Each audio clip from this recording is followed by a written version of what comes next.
Hello, welcome to the Learning Tree Book Club's regular monthly meeting. We meet once a month for an hour and a half, and I'm Meredith Coleman McGee here in Jackson, Mississippi. Harry, My name is Harry Chet, and I'm in the second grade. And I'm 8-year-old. Miss Sanders, Hi, I'm Ruth Sanders. I live in Meridian, Mississippi. okay, very good. Thank you for joining us. And Harry, you could go ahead and start reading.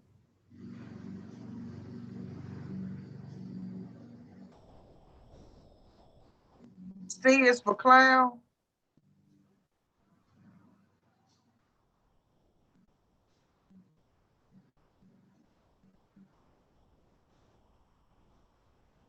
Oh, unmute yourself, Harry. Clown.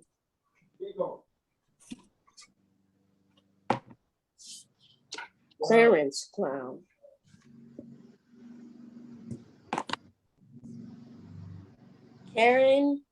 Cats carrying canes. Can Clarence clown catch cats carrying canes?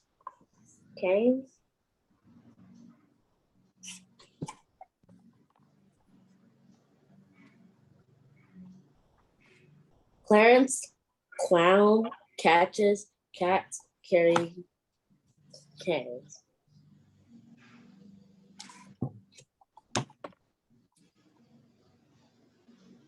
Collies carrying clubs.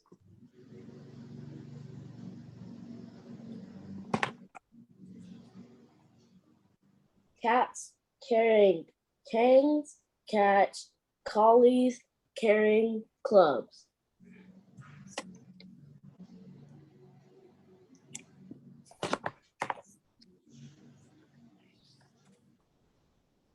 Clarence clown carrying cats carrying canes and collies carrying clubs.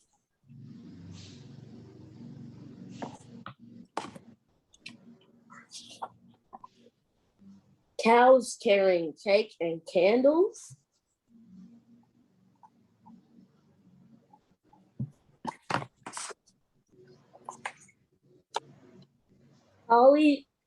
Collies carrying clubs catch cows carrying cake and candles.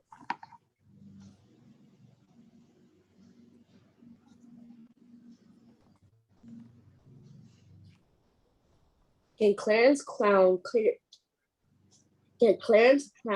carry cats carrying canes and collies carrying clubs and cats and cows carrying cake and candles? Caroline Catfish.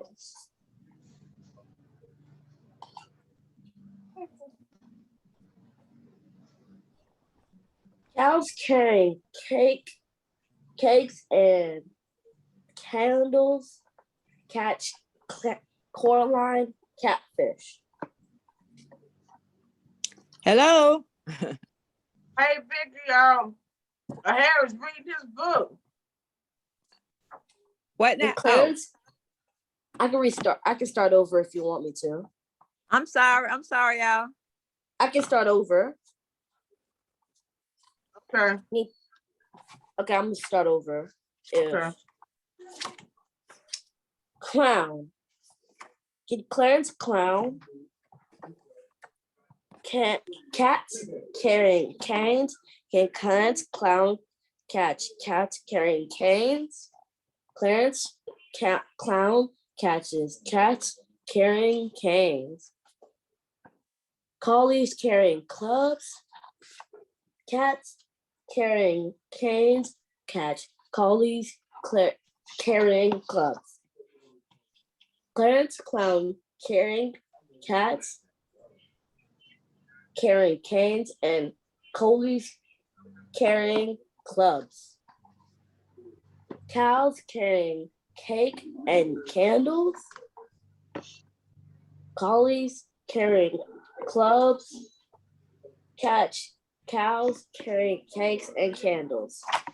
And Clarence Town carry cats carrying canes and collies carrying clubs and cows carrying cake and candles. Caroline catfish. Cows carrying cake and candles catch Caroline catfish. Can Clarence Clown carry cats carrying cane and collies carrying clubs and cows carrying cake and candles and Caroline catfish and Clary canary crash. No Clarence Clown chance. The end. Well, thank you, Harry. Can you give us a summary of your the book you just read us? And that's interesting. That's the first time I ever heard of a catfish named Caroline. So the fair director is giving Clarence Clown all these different kinds of animals starting with C to see if he can carry it. Oh, okay.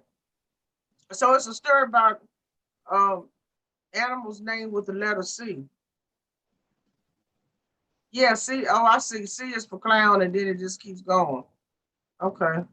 All right. Well, thank you. Um, who wants to read next?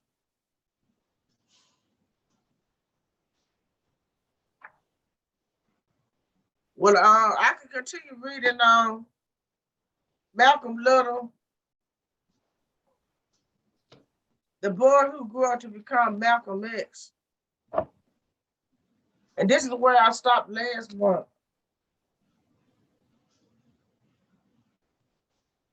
One sunny afternoon, when the air was still warm from the day and the chores were done, Malcolm loved to go fishing with his friend, Big Boy.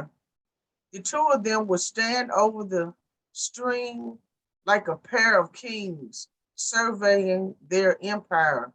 They stood quietly, eagerly, waiting for their fishing lines to move, for even just a hint of a ripple in the stillness of that glistening water.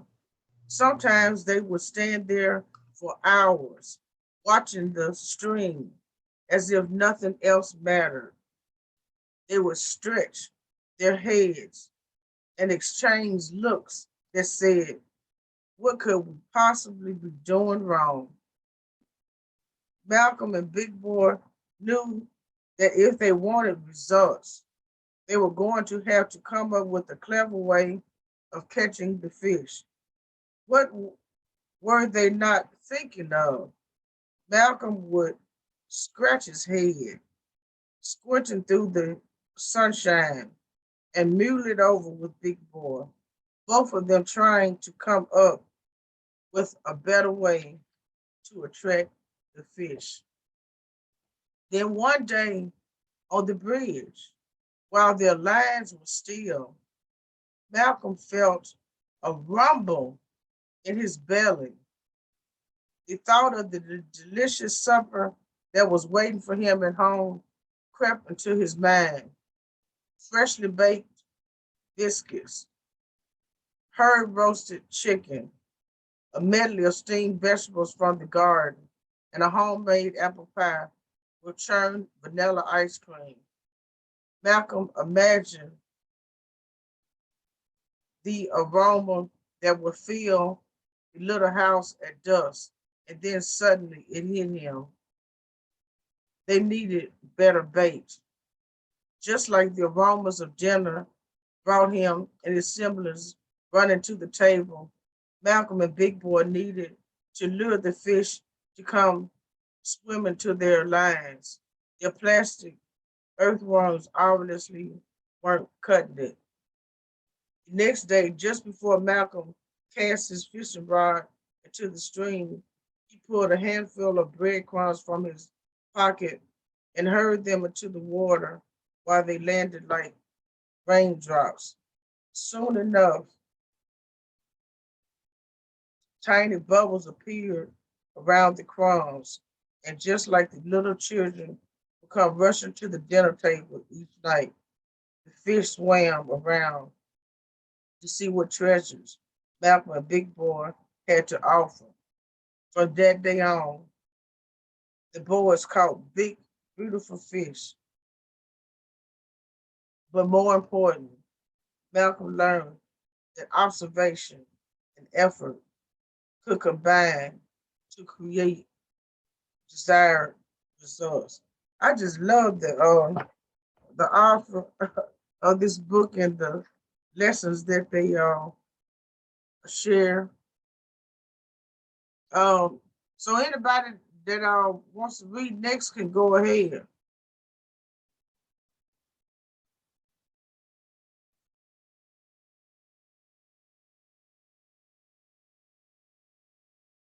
You got something, Vicky? I'll read. Okay, Vicky, Mary said she's gonna read now.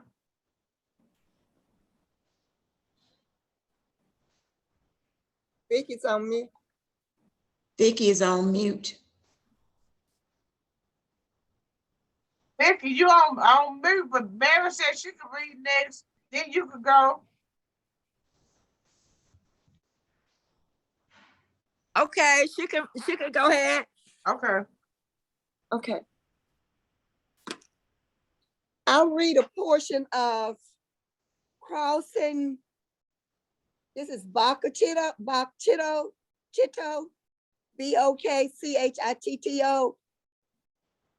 Crossing Chitto. It's a Choctaw tale of friendship and freedom by Tim Tingle. Okay. And I'm not showing my face today because I was attacked by some gnats, so I'm not pleasant. Okay. So my face is terrible. Oh well, I'm sorry that happened. Yeah. All right, there's a river called Choctaw that cuts through Mississippi. In the days before the war between the states, in the days before the Trail of Tears, Choctaw was a boundary. On one side of the river lived the Choctaws, a nation of Indian people. On the other side lived the plantation owners and their slaves. If a slave escaped and made his way across Choctaw, the slave was free. The slave owner could not follow. That was the law. So one Sunday morning, during this time, a Choctaw mama woke her daughter up. Martha Tom, the sun has been up for 2 hours. Get up and put your dress on, you lazy little girl. I have a wedding to cook for today. Take this basket and fill it with blackberries. Now hurry back. When Martha Tom couldn't find blackberries on the Choctaw side of the river, she did something she'd been told never to do. She went crossing Choctaw. The only way to cross Choctaw in those days was a stone path just beneath the surface of the river. Only the Choctaws knew it was there, for the Choctaws had built it. When the river flooded, they built the stones up. When the river sank in times of drought, they built the stones down, always just beneath the muddy surface of the water. Martha Tom found a patch of blackberries on the slave side of the river. She filled her basket, then looked to the sky for the sun to lead her home. But it was cloudy and she was lost. Martha Tom thought she was approaching the river, but instead she was walking still deeper into the woods. She came up on a stump covered with grapevines. Before her lay a clearing filled with logs, rolled out as if they were benches. Martha Tom saw someone coming and dove into the vines. A skinny black man with a cane stepped out of trees. While Martha Tom watched, he climbed onto the stump and called out, "We are bound for the promised land."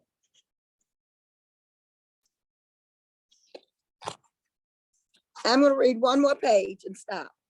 What happened next would change Martha Tom's life forever. Though she saw no one, 100 voices came in reply, like spirit voices whispering, "We are bound for the promised land." The old man called out again, "We are bound for the promised land." Once again, she heard the voices, human voices this time, closer and closer. They came calling, "We are bound for the promised land." The old man bowed his head and said, "Oh, who will come and go with me?" 100 slaves replied, stepping from behind the trees and rising up from the bushes where they were hiding. "We will come and go with you. We are bound for the promised land." This book has a number of pages. It's about, oh, it's not numbered. They're not, most children's books pages are not numbered, but it's several more pages. So I'll read a part. I've read a part today, and next time I'll read more. Okay, could you Thank you. give us some back? So that's a children chapter book? It's a children's, no, it's not a chapter book. It's just a read-through children's book. It's all one, under one title, Oh, no okay, chapters. a picture book. It's a picture book. I'll take my mask off and show it to you. Put my mask on. But this is Okay. it. Oh, okay. And this, the writer is Choctaw? I'm thinking the writer is Choctaw. Yes, the writer is Choctaw. Okay. I'm okay. thinking the writer is Choctaw.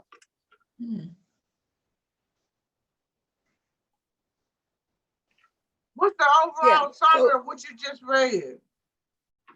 Pardon? What's the overall summary of what you just read to us? Of what I just read. The young lady, the girl crossed the river without permission from her mother. And there's more to come. It ends, I'm not gonna tell the ending, but she was told not to cross the river. That now, if the blacks crossed the river to their side, they were automatically free. But if the Indians crossed the river to their side, they could cross, they could come back. So even though she crossed without permission, she was able to make it back. She came back home. She was able to get back across.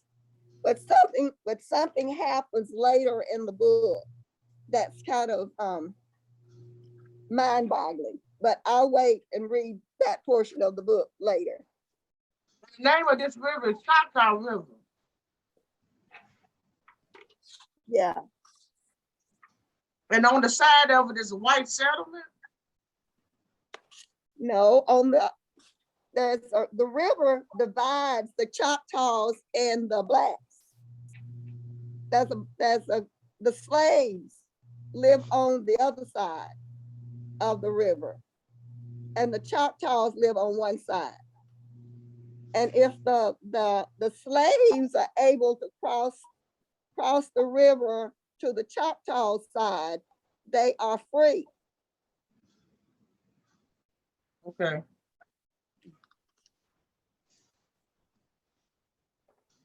Okay. All right. Well, But thanks.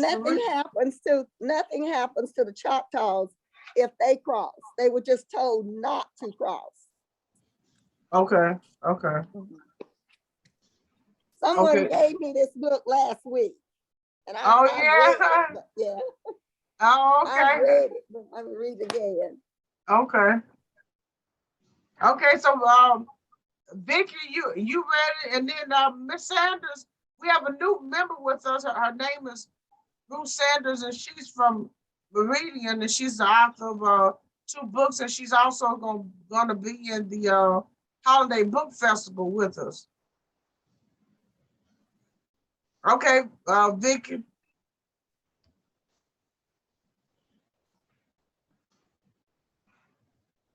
Oh, unmute yourself.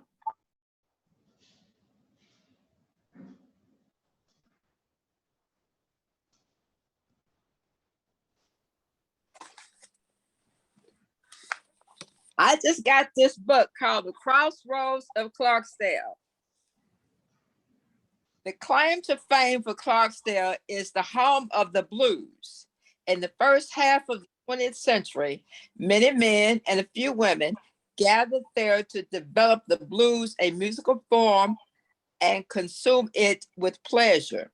W.C. Handy, Gus Cannon, Charlie Patton, Son House, John Lee Hooker, Jack Johnson, Frank Faust, Bessie Smith, Ike Turner, Howlin' Wolf, Muddy Waters, Robert Johnson, among their among others that carved their mark in the local and national musical scene in Clarksdale. Today, the most famous landmark in the most famous landmark, the Crossroads, the home of the blues.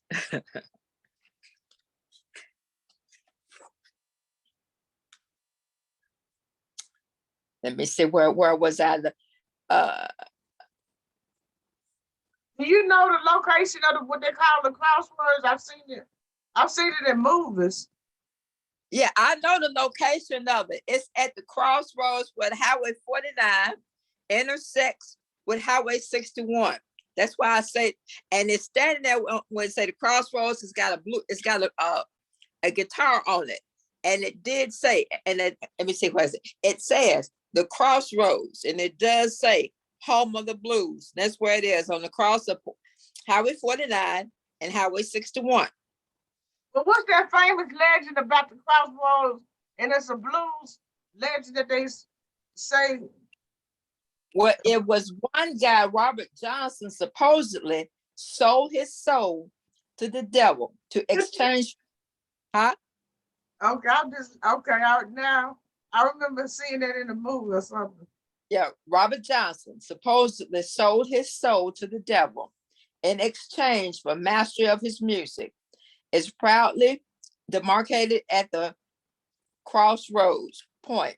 And they said the 4 points where I say that Highway 61 and Highway 49 cross. That's where it say the crossroads. Clark says African-American history resonates with deeper than music and a melody, committing the juke joint. And the juke joint today is the home of where Morgan Freeman holds his club. It's called the Ground Zero. I got a question. Uh-huh. So, Morgan Freeman's spot was used before he started using it. It was a place No, before. Morgan Freeman's spot, the Ground Zero, is like one of the old houses that was rebuilt, remodeled. And it looks just like your grandma's house with a rocking chair out on the front porch, and the Coke machine that's out there. But inside is the juke joint where all of the musicians that I named have come to play. And I've seen several of the musicians have come there and to play, and it's called Ground Zero. Y'all seen Ground Zero on TV. Yeah. I mean the inside. But I didn't know that people actually used to play. Some of the older musicians actually played in that house. Is that what you're saying? Well, yeah, when it was built, when it was built and when it was turned into a ground zero, it was like one of those old houses. And they took one of those old houses like your grandma had and made a juke joint from that house. And I don't know how long it's been there, but I do know that there have been several blues musicians who have come to play. And that is the latest blues joint, and it's still running today. And it's a very tourist attraction. And I've seen tourists from other countries have come to Ground Zero, and they have like a cafe. And I said comically, bless her heart, she was from another country, and she came to the cafe, and she saw on the menu where it says a sandwich. And the lady was saying, well, what a lunch meat sandwich? What is that? And everybody kind of laughed at it because she said she didn't ever know what a sandwich was. So she was wanting to know what that was. I thought that was comical. But anyway, and that's the biggest tourist attraction now. When I was growing up, blues was not as big as a tourist attraction then as it is now. They're making a very big tourist attraction of it now. But anyway. Well, I saw several times the Highway 61 Blues Museum. Right. I saw an entire van of people from Canada who were actually coming through the trail from, I think, like Chicago all the way down to Mississippi. And we went with them to Pat Thomas's father's grave, which a lot of those blues singers, they raised money to put tombstones outside of their graves. But I thought that was interesting that we have people from everywhere to come see our blues trail. And today there is called the Sunflower Blues Festival. And every summer about this time, there were a lot of different musicians coming to the Sunflower River. And they have a lot of different, and it's a weekend festival. And it's going on sometime this month, I think. And all of the blues have come and will come and perform. And it's on that Sunflower River. That's right. It's right outside of Clarksdale, really. And it encompasses all of the Sunflower County. Mm. And on what I was saying is Robert Johnson, he supposedly sold his soul to the devil to increase his music in exchange for the mastery of his music. And is proudly demarcated decorative point in the four of the four guitarists, which neck on the point toward the geographical copy that, like I said, the crossroads where Route 49 meets Highway 61, and that is what is called the crossroads.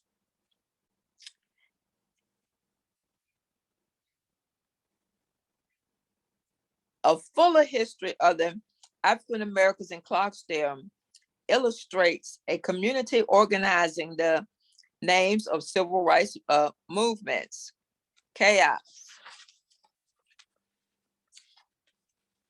promoted opportunities in order to survive. The real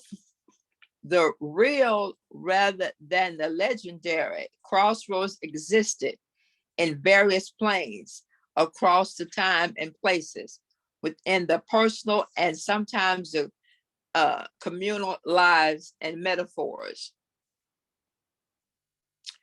Crossroads at Clarksdale chronicles the Black farmer struggle, Clarksdale, Mississippi, from 1951 to the mid 1970s. The narrative, however, backward in the 1940s and forward to the turn of the 21st century. At the national level, while musical of mass movement strategies is forced to enrich the desegregation law and case decisions took down the major barriers, equal change and dramatically risk choices lead relatively slow changes in the local level, and it steadily battles the gun at this point in tiny increments steps. And that is the beginning of the, I'll stop right there. That is the beginning of where it says crossroads at Clarksdale. That look like a big book, Vicky. Yeah. But that was interesting.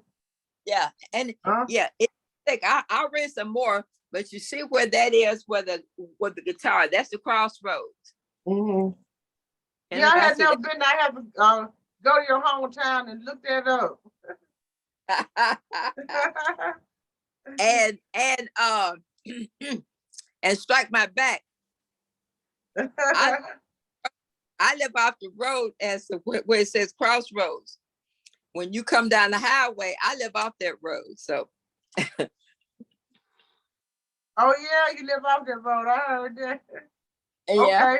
Okay. Miss Sanders, are you ready? Yes, I'm ready. Just a moment. Okay. Hello, everyone. I'm Ruth Sanders, and today I will be reading from this book, My Parent, My Child. Sir. Love Conquers All. This is a subject that most people do not like to think or talk about. If you were to become a caregiver to your young adult child, elderly parents, friend, or spouse, would you have a plan? This book will help you develop a plan in caregiving. The struggle of everyday caregiving are addressed in this book. Geriatric, aging, Alzheimer's disease, and long-term care are words we don't want to hear or think about. COVID-19 has shown that lives can change quickly. Caregiving is one of the hardest jobs that an individual will ever encounter. Don't wait until the last moment to develop a plan. On the inner flap of the book, there's a poem, because you need all the help that you can receive in caregiving. The title of the poem is The Throne of Grace. My life was useless and had no purpose. I cried to my friends and family for help. Oh, the pain must stop.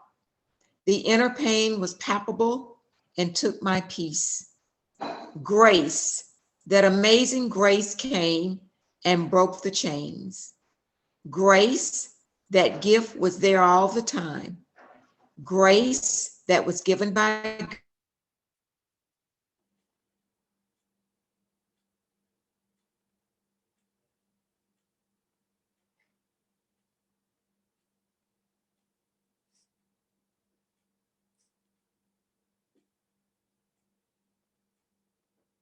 grace is endless. You can have it today. Go to the throne of grace. Jesus will give you grace. Now that's on the inner flap of the hardcover book. But I'm going to read the very first chapter in the book.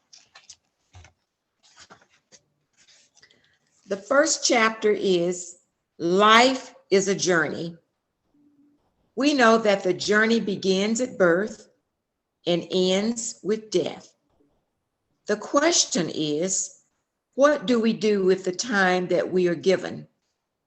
Man was created as a relational being. Yes, we have the freedom of choice. However, my choice will impact your choice and vice versa. How do we find that balance?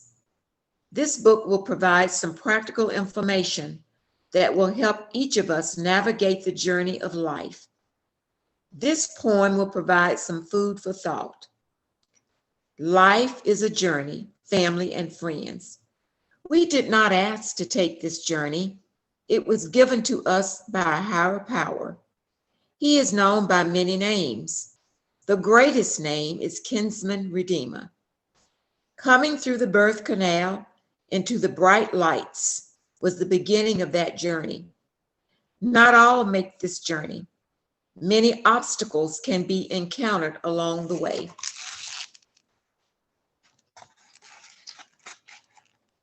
Turning page. This journey is what you make it. It appears easier for some. The tripart nature of man enters into the equation. The mind, soul, and body are the holistic sum of mankind. Each component of the being must be nourished to make a productive individual.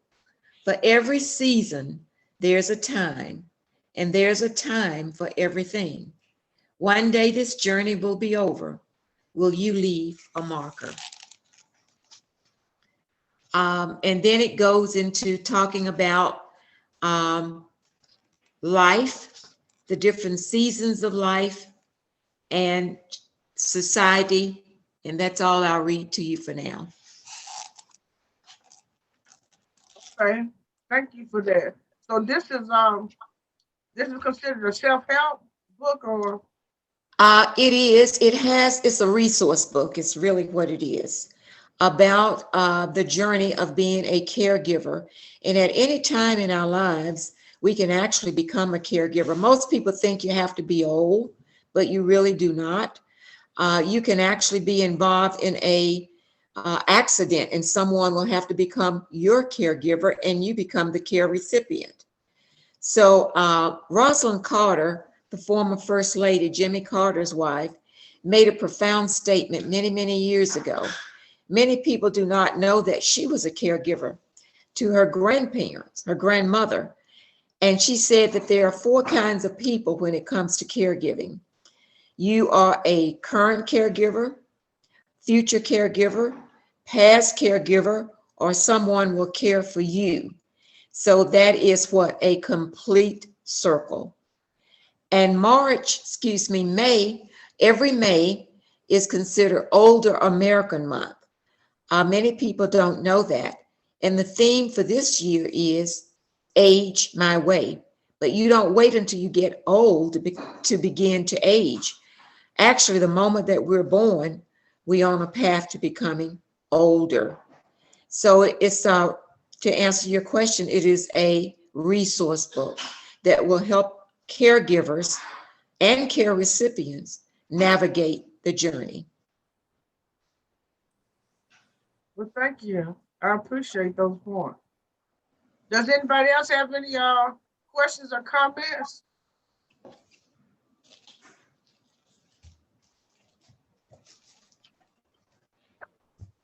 Harold, are you going to read something else?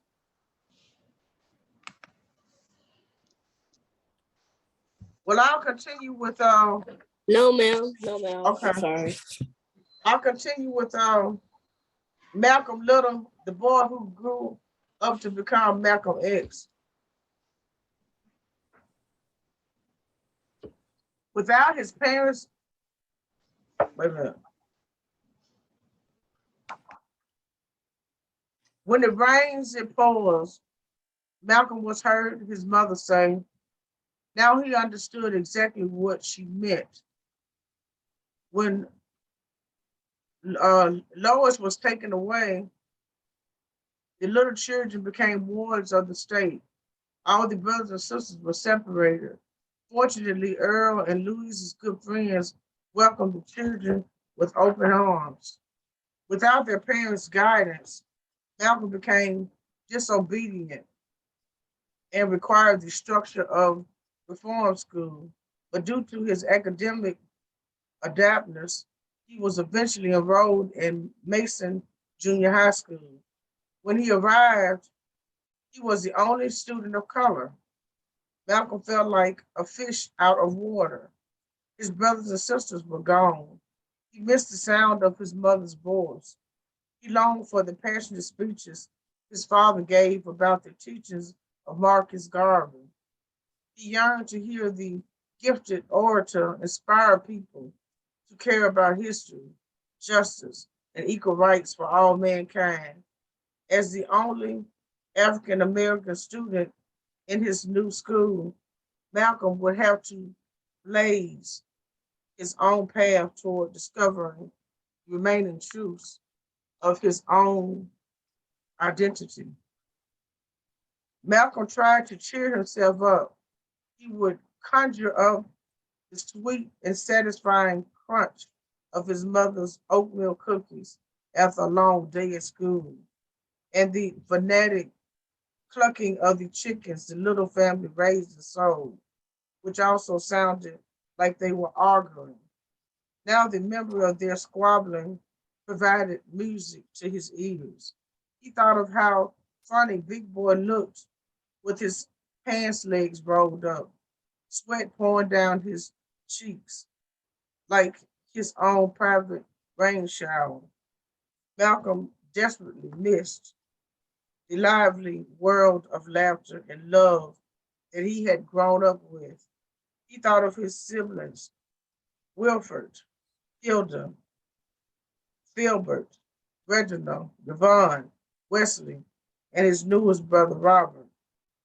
The only other people in the world who must have felt exactly as he did. Malcolm wondered if they went to bed each night longing for the same thing that kept him awake, wanting to be together as a family again, sad, lonely, confused. The beautiful colors of life had once knew he once knew flattened into an uninspiring shade of muted gray. The grief was stifling and nothing seemed to help. Malcolm was broken. And one overcast morning, Malcolm stood up from his desk chair and walked over to the open window, which was inviting a soft breeze into his room. He closed his eyes and took a deep breath.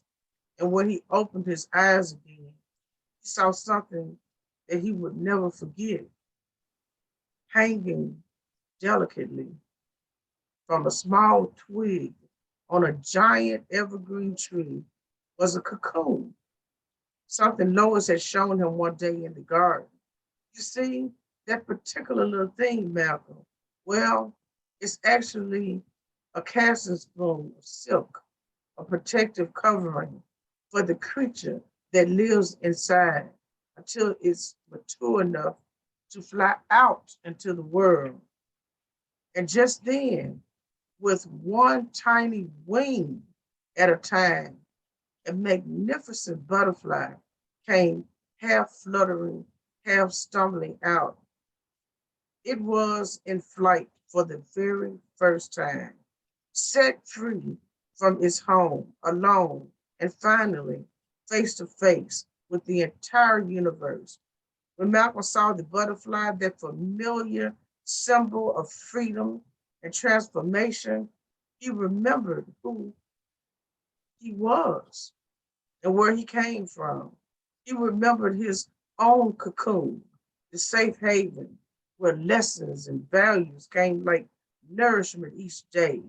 With his eyes fixed, he followed the path of the butterfly, flying away.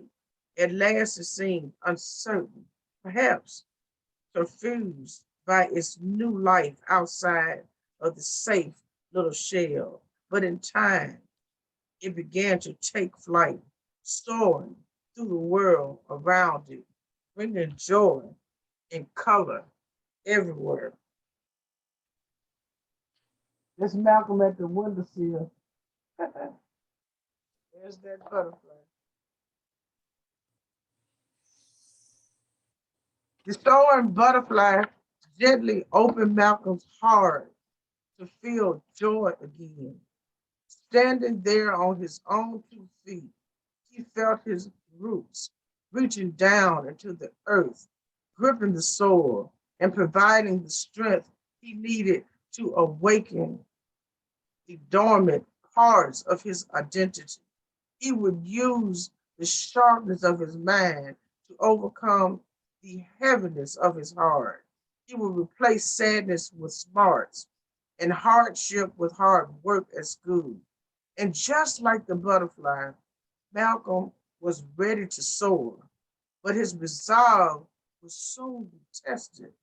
One morning, the English teacher, Mr. Otisky, asked him what he wanted to be when he grew up. Malcolm, who was sitting straight up in his chair, proudly announced that he wanted to be a lawyer. His grades were certainly high enough to set him on that path, but his teacher did not believe that African Americans should have high expectations for themselves or aspire to excel. He did not believe that people like Malcolm should dream, hope, plan, or succeed. But Malcolm was now old enough to understand that Mr. Okerton was terribly wrong. And just as nothing had ever stopped Earl, Malcolm learned how to rise up with that same bold determination that made his father a family hero. He had good ideals and good friends at home, and the can do attitude to make something of that promising combination. Whenever Malcolm would tell a story or a joke, the kids would all gather around, their eyes fixed on this charismatic boy who was clearly different from them, but someone whom they adored and respected just the same. The little boy who had lost so much was now ready to face the world.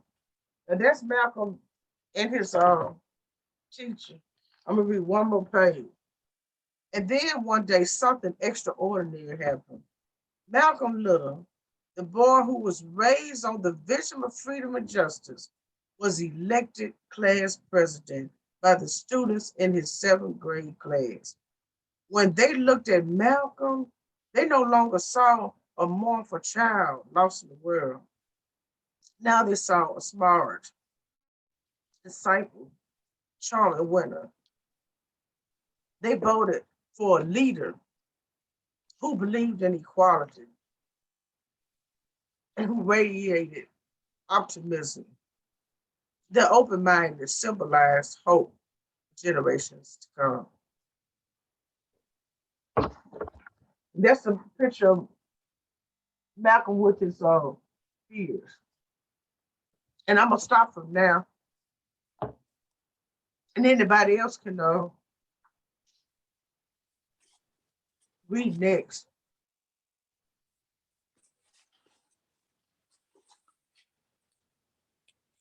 Who is the author of Little Malcolm?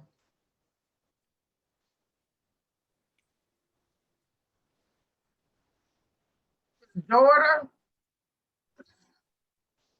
it's I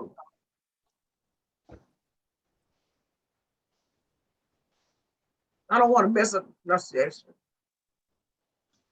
Eliza Shabazz. Oh, okay, okay. His daughter. That's his daughter. Okay. Yeah, which one is that? I was wondering, was that the oldest one?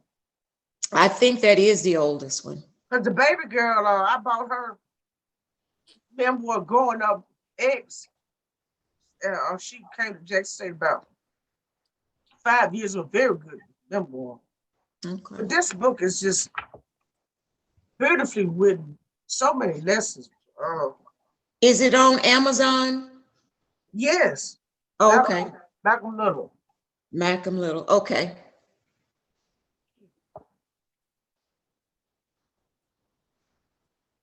So anybody else can go. Oh, go ahead, Miss Sanders. I have a question for Miss Hardy. Is that the Choctaw River? Is that the name of that book? The book is Crossing. It's BOKCHITTO. We always call that Boga Chitta. Boga Chitta. Boga Okay. Chitta. Crossing Boga Chitta. Okay, can you get that on Amazon? I'm not sure. The person gave it to me. You can try. But he Okay. said he had been trying to find another copy and he was not able to. So Oh. he gave me this copy. But Okay. you can try. You can Okay. try. The Oh, Miss author Sam. is Who is the author? Tim Tingle. Tingle? Tingle. Okay, Tim Tingle. Okay. Tim Tingle. Miss Sanders, I want to tell you that Mary Hardy is a bookstore retailer in Greenville. I know I Okay. just asked her to find me a book a few days ago, but maybe y'all could make contact. She has the only independently black-owned bookstore in the Okay. Okay. Delta. Very good. Thank you. Yeah, and she oversees the spelling bee at the Holiday Book Festival. Okay. That's good to know. Yes, yes. Okay. Okay, so who's reading next?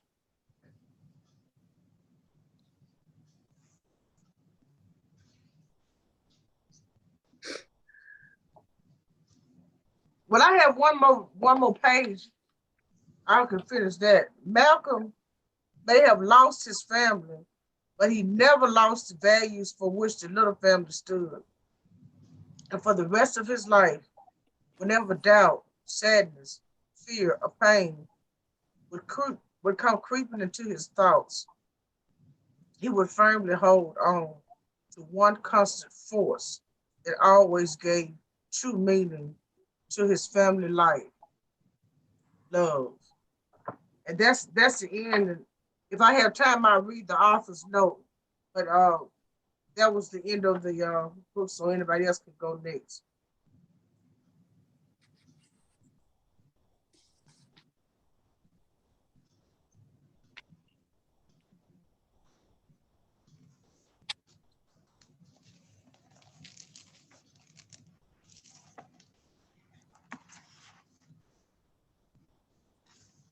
Are you reading the book, Vicky? No, not right now. I'm finishing up. You see, this book is big, so you will hear some more Clarksdale. Uh-huh. Okay, Miss Sanders, you want to read some more? I was going to read something on infection control. Okay. That's in this book as well. And of course, this book was written during the pandemic. It says infection control is essential in any healthcare setting. The purpose is to stop the spread of infection and to protect lives.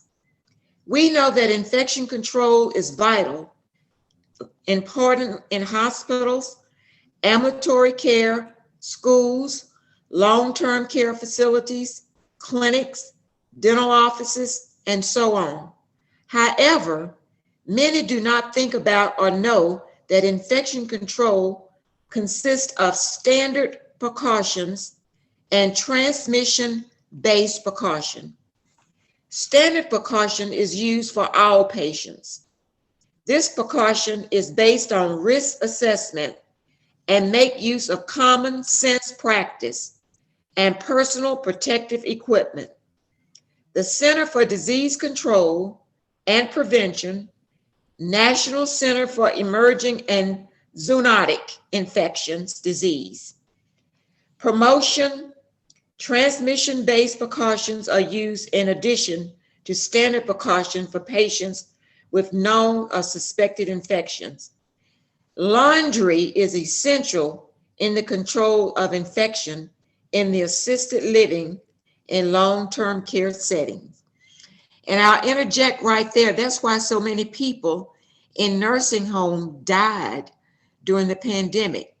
It had to do with the laundry. Infection control is necessary to keep the staff and residents safe. Many of the residents are incontinent of urine and stool. If the laundry is not handled in the correct manner, this can lead to many illnesses. Many residents in long-term care facilities have recurrent urinary tract infection that can cause sepsis. The facilities must have policies and procedures that are followed. The Occupational Safety and Health Administration, better known as OSHA, and CDC are critical in providing information that can help these facilities. I would encourage any family member who is thinking about putting a loved one in a long-term care facility to inquire about the infection control policy. It would also be wise to visit. Also, hand washing is critical in any healthcare facility. And stop right there. Whenever you go to your doctor's office, and if you are visiting someone in the hospital, when they first come in, they should wash their hands in front of you. If they cannot wash their hands, they should put on what we also use as Germ-X. In the long-term care facility, more hand washing stations are needed. And we all found that during COVID-19, how crucial hand washing is. So basically, we have entered a new norm. People need to think washing their hands, and even now, some people choose not to wear a mask. That's a personal choice. But if anyone's going to be up in your face, you better make sure that you have a mask on.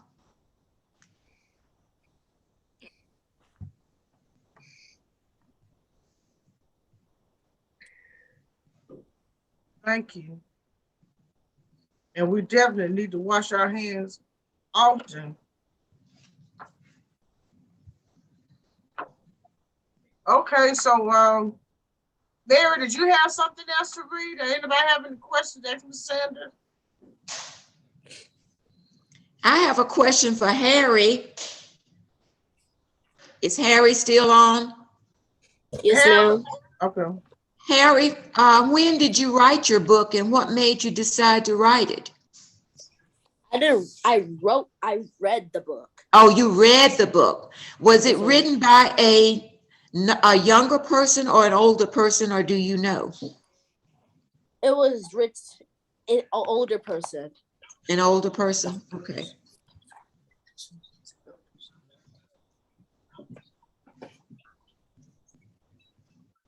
Harry wrote a poem and entered in the poetry contest. You gonna write another one, Harry, for November? Yes, ma'am. You gonna get in the spelling bee too? Yes, ma'am. Okay, well, Very you got good. remind me to get you the list of you. Okay, thank you. Are you second grade or third now? After May, I'll be in third. Third grade. Wow. So that means you are married. Does he get the second grade? He in the second grade now. Do he? In November he'll be. Oh, November Okay. school. He'll have the third grade. He'll need the third grade. Oh, so he'll get the third grade list. Yes. Okay. Well, we'll get it to you here. Okay, so Mary, I'm gonna read the author's note, which is short, and I hope you have something to read after that. Let's see.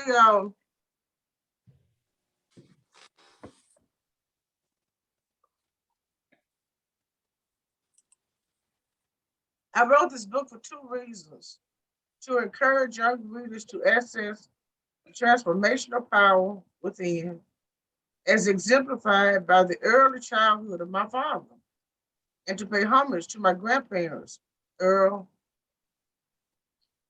and Lois Little. It was Malcolm's parents who provided the unconditional love and nurturance that would anchor his lifelong process of learning, forever inspiring him to be better and to always give back to society along the way. As a daughter of Malcolm X, I have been privy to myriad stories of his youth, as told to me by members of my paternal family and by those who were closest to him. And since my mother Dr. Betty Shabazz, excuse me, devised ingenious ways to keep my father alive and present for the Shabazz family. The lessons and values shaped Malcolm X as a man, a father, and leader were indelibly impressed upon me from as young as I can remember. Over the years, I have been invited to attend events, conferences, lectures, and workshops from people all in all walks of life from all over the world. Whenever I travel, the one common denominator I always encounter is that parents and guardians love their children. They want the best for them. They want their children to receive a quality education, to be respected as human beings, and to have equal access to opportunity, regardless of race, creed, or gender. My goal is to empower the little ones to feel good about who they are and to encourage them to live up to their highest potential, regardless of life's circumstances. My father was born into a household filled with love from doting and attentive parents who were proud of their heritage. As my grandparents navigated the Jim Crow era of the 1920s and 30s, they held key positions in Marcus Garvey's Universal Negro Improvement Association, a fact that my aunts, uncles, and father tremendously admired. My grandparents understood that a true knowledge of one's heritage was essential to a child's healthy identity formation, instilling this value and emphasizing the importance of literacy, accountability, and leadership ideals in Malcolm and his seven siblings prepared them to live purpose driven lives as members of the global family. I have listened intently through the years as my aunts and uncles described their childhoods. In everyone's story, Papa Earl loomed larger than life. Each one believed their father to be invincible, and they revered him as the family's strength and protection. It was Papa Earl who firmly established the family values of perseverance and accountability. He was a true role model, working long, hard hours on the farm to provide for his family. And they all watched him labor late into the night as a Garvey night in the struggle for peace and freedom for all. Lois worked equally hard to provide certainty and structure for the family. She insisted that her children build solid foundations in reasoning and analysis. Malcolm's mother found endless ways to stimulate their natural curiosities. She would use household chores and work in the family garden to teach basic education as well as pride in their heritage and the critical lessons of tolerance and compassion. I owe much gratitude and love to my relatives for helping me to clearly see my father devoid of ideology, toward public perception, and controversy. I remember Uncle Wilford, the eldest, always talking about Malcolm's kind-heartedness, charm, and quick wit. Unhilda relayed humorous stories about how her younger brother would cleverly coax the older ones to do his chores and how he would bounce up and down on Mama's bed as if he were an Olympian. Uncles Wilford and Wesley, as well as aunts Hilda and Yvonne, remember Malcolm as the fun, loving prankster for whom the world held endless adventures. They would all consistently talk about how smart Malcolm was, and uncles Wesley and Robert, who were younger than Malcolm, would refer to their big brother as brilliant. They shared warm stories of the bonds between the siblings and their close knit family unit. I have also had many opportunities to talk to my first cousin. They too have helped unravel the reality of our parents' youth. They speak proudly about our grandmother living with them after my father helped to get her out of the Kalamazoo hospital. In fact, it is my cousin Stephen, the son of my aunt Yvonne, who speaks most literally about our grandmother's unique life path and how she left Grenada for Canada to be with her uncle, who was a co-founder of the Mark Garvey movement, which is how she became recording secretary for the organization.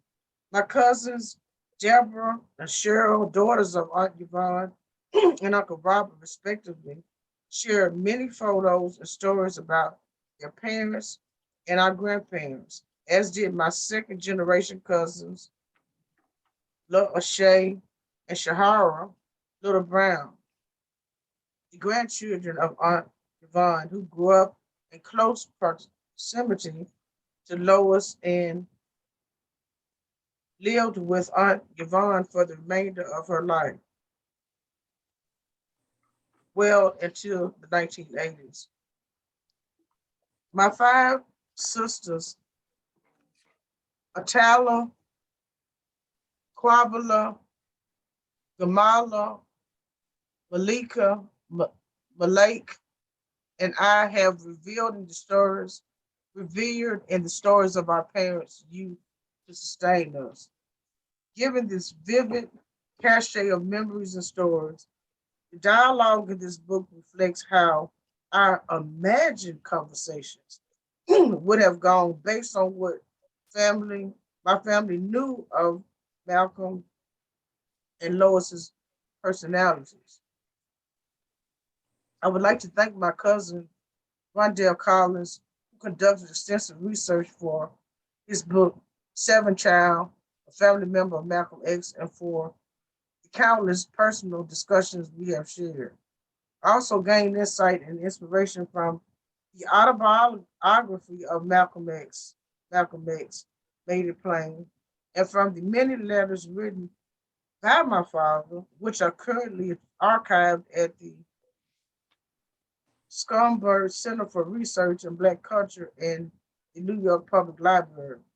My father's collection of opulently colored butterflies encased in cherry wood and glass also proved to be an invaluable source of inspiration for writing this book. Each one of them was unique, beautiful, magnificent, and worthy of attention. Every time I remember their majesty, I am reminded that my father broke through the limitations of racism, injustice, and equality to soar as an extraordinary human being. I say this not solely because he is my father, but because of his demonstrated love and compassion for all humanity. My father sacrificed individual freedom and personal gain to advance the cause of human rights. Malcolm X envisioned the world renewed by peace, and he denounced war and injustice as indefensible devastations of human environmental resources. Aja Malik El Shabazz circled the globe in the final months of his life to advocate egalitarianism for all, regardless of religion, ethnicity, or gender. I share his youthful example of overcoming life's obstacles to ultimately achieve excellence and to give selfless service as a means to empower the achievement of each reader's fullest potential for the benefit of humanity.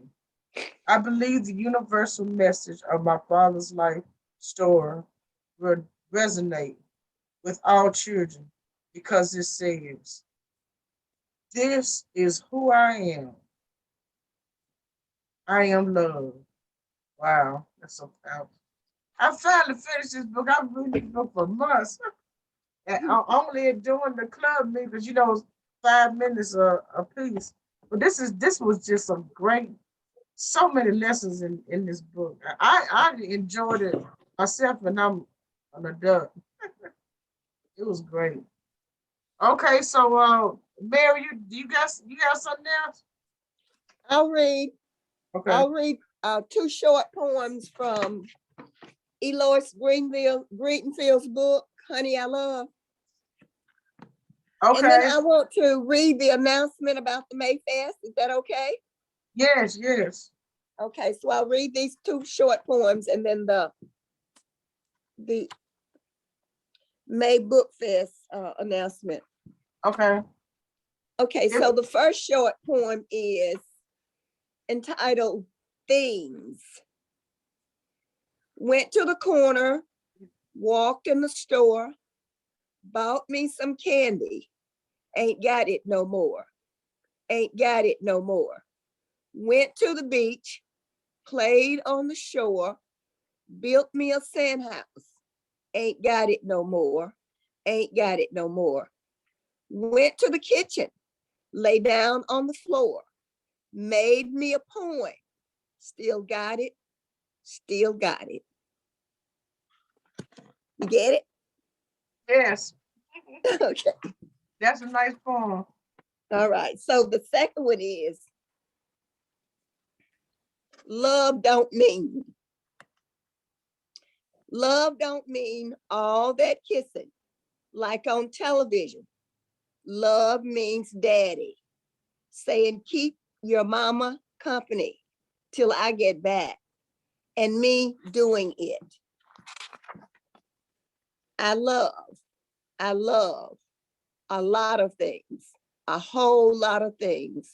And honey, I love me too. And those are just two short pieces from Elois Greenfield's Honey, I Love. Yeah, because you read some of her poems a few months ago, didn't you? I did. I did. I think they were longer pieces. Those They are are. nice. Uh-huh. Yeah. Thank you. Okay, so the invitation or the announcement about the May Book Fest. The South's finest writers headed to Greenville, Mississippi. Saturday, May 21st, 2022, from 1:00 p.m. to 5 p.m. To the book gallery at 647 South Gilbert Street, Greenville, Mississippi. Coming are Meredith Coleman McGee, Gwendolyn Mayberry Bell, Janice Neal Vincent, Shirley Francis, William Tress Jr., Malaysia Smith, Irma May Rogers Walker, Rosalind Thomas McCurry, and I added one, Maurice Blair. That would Okay. be, Did it make the paper? it hasn't. I've sent it a couple of times, but I'm thinking they're waiting. I'll send it again. Okay. Yeah, it made it to the Jackson Advocate yesterday. Okay, did And you send it? I tagged you into it. I posted it yesterday. Okay, yeah, I saw that on Facebook. Yes. Okay. Yeah. And it's supposed to be announced in the Greenville Public School System. It was approved by the superintendent. Okay, well, I hope so. Yeah.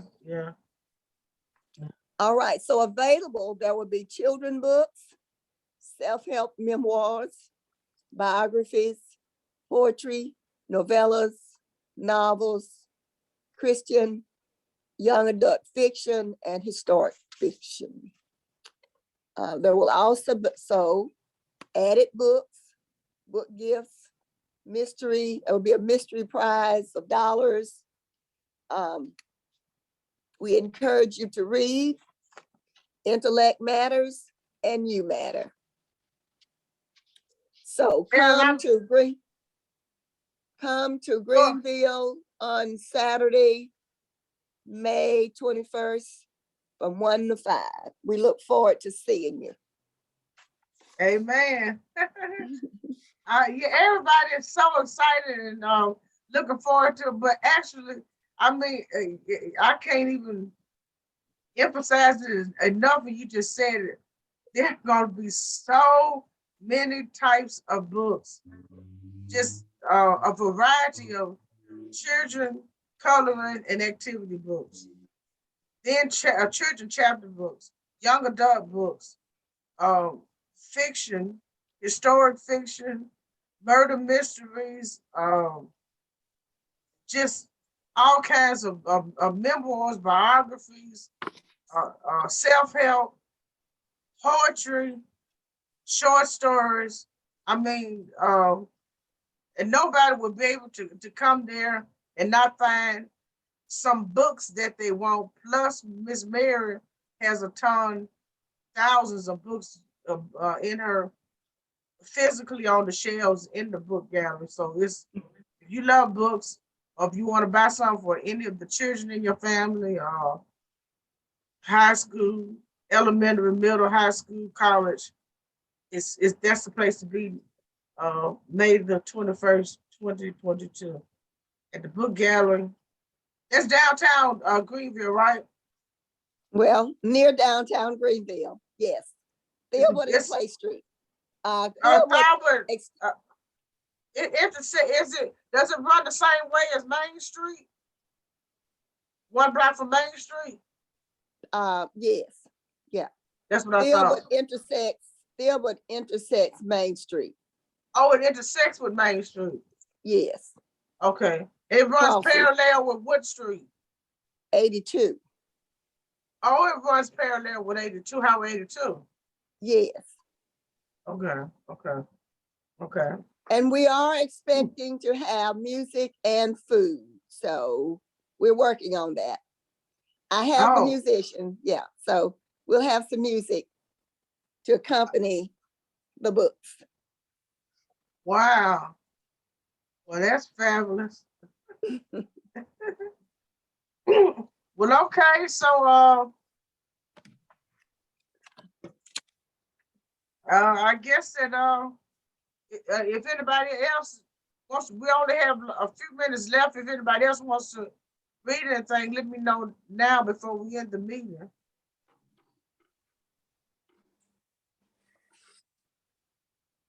Okay, well, it's always a pleasure every month to read with everyone.